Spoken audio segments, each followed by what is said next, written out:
یعنی صحابہ کرام کی بات کو سمجھنے میں اختلاف ہو جائے. ایک کہے کہ اس صحابی نے یہ رفع یدین چھوڑا تھا اس وجہ سے، دوسرا کہتا ہے نہیں اس وجہ سے. ایک کہتا ہے کہ یہ رفع یدین کیا تھا اس وجہ سے، دوسرا کہتا ہے اس وجہ سے. اب اختلاف ہو گیا صحابی کے بات کو سمجھنے میں بھی. اگر صحابی کے بات کو سمجھنے میں بھی اختلاف ہو جائے تو ایسی صورت میں جو حق تعالی نے مجدد بھیجے ہوئے ہر صدی کے اندر، ان مجددین کی بات کو تسلیم کیا جائے گا. اس لیے کہ ابو داؤد کی حدیث ہے، آپ صلی اللہ علیہ وسلم نے فرمایا کہ ان اللہ یبعث لهذه الامه على راس كل 100 سنة من يجدد لها دینها. کہ ابو داؤد جلد نمبر 2 صفحہ نمبر 132 پر ہے کہ اللہ تعالی ہر صدی کے سر پر اس امت کے لیے ایسے علماء مفسرین پیدا کرتا رہے گا جو اس دین کی تجدید کرتے رہیں گے. اس کی اب یہ ہے کہ مجدد کی بات کو مانا جائے گا. اس میں مرزا غلام احمد قادیانی نے کیا کہا اس اصول کے بارے میں؟ اس اصول کے بارے میں مرزا غلام احمد قادیانی نے جو کچھ کہا ہے وہ میں آپ کے سامنے رکھتا ہوں، کچھ حوالے، تاکہ پتہ چلے کہ جس کو مجدد مان لیا ہے اس کی حیثیت کیا ہوتی ہے. مجدد ہر صدی میں آتے ہیں. اگر کسی نے کسی کو مجدد مان لیا کہ یہ مجدد ہے تو مجدد کی حیثیت کیا ہوتی ہے؟ مرزا غلام احمد قادیانی مجدد کی کیا حیثیت وہ بتاتا ہے.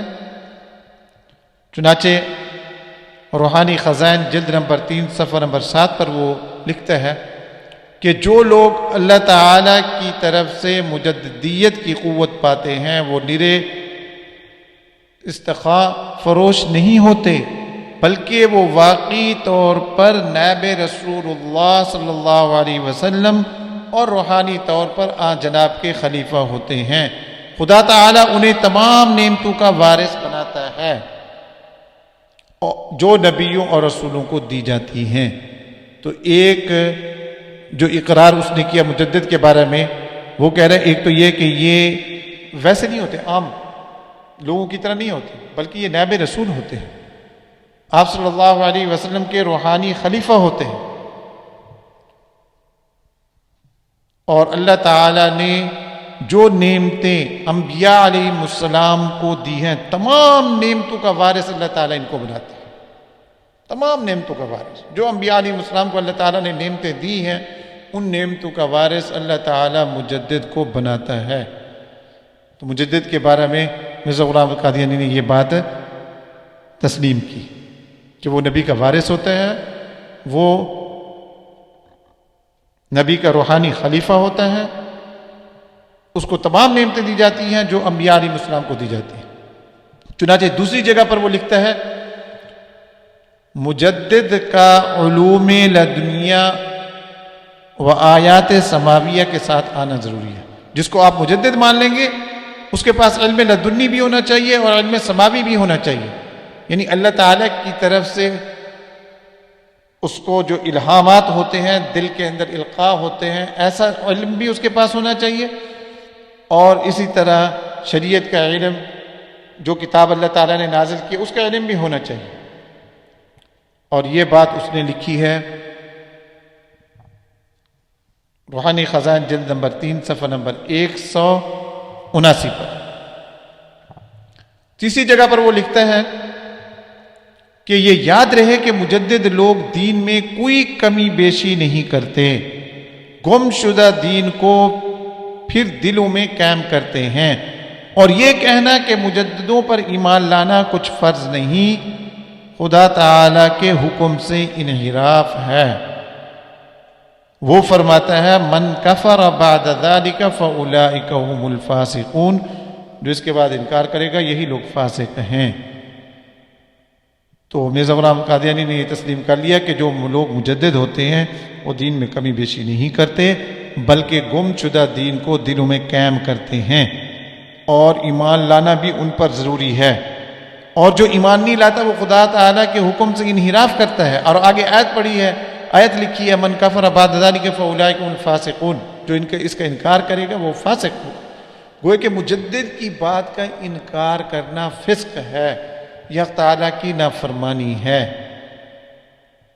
چنانچہ ایک اور جگہ، چوتھی جگہ پر وہ لکھتے ہیں، کہتے ہیں مجددوں کو فہم قرآن عطا ہوتا ہے، قرآن کی سمجھ ہوتی ہے مجددین کو. روحانی خزائن جلد نمبر 14 صفحہ نمبر 288. مجدد کو قرآن کی سمجھ عطا ہوتی ہے. یہ تسلیم کر لیا مرزا غلام احمد قادیانی نے. چنانچہ آگے چل کر جب مجددین کو سامنے رکھ کر تفسیر کریں گے، اور ان مجددین کو سامنے رکھ کر جن کو مرزا غلام احمد قادیانی نے مجدد مانا ہے، مجدد تسلیم کیا ہے، اگر پھر اس کی بات کو یہ تسلیم نہیں کرتے قادیانی، تو یہی کہیں گے کہ مرزا غلام احمد قادیانی نے خود کہا وہ آدمی فاسق ہے، اللہ تعالیٰ کے حکم سے انحراف کرتے ہیں، اور مجدد تو دین میں کوئی کمی بیشی نہیں کرتے.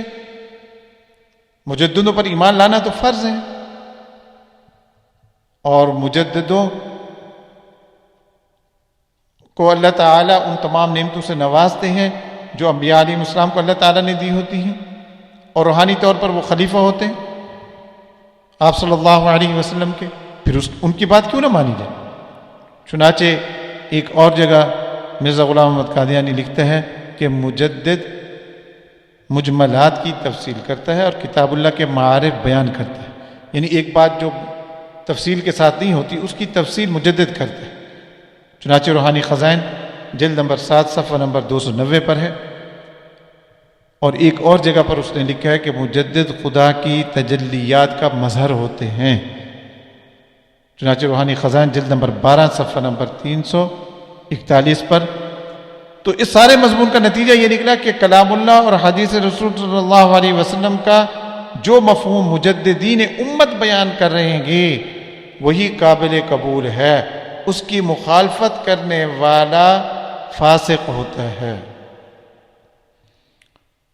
تو یہ اصول اب سامنے آ گئے کہ قرآن مجید کی تفسیر کرنے کے کیا اصول ہیں. چند باتیں اور بھی ہیں اصول کے اندر، وہ انشاءاللہ میں بعد میں عرض کروں گا. ان اصولوں کو سامنے رکھ کر آگے انشاءاللہ قرآن مجید کی آیات وغیرہ اور اسی طرح احادیث کی تفسیر کریں گے. تو جس اصول کا کوئی انکار کرے گا کوئی قادیانی بھی، تو اس کو یہی کہا جائے گا کہ دیکھیں اس اصول کا انکار کرنے کی وجہ سے فاسق نہ بنو، اس اصول کا انکار کرنے کی وجہ سے حق آپ صلی اللہ علیہ وسلم کی نیب کی بات کو نہ ٹھکراؤ.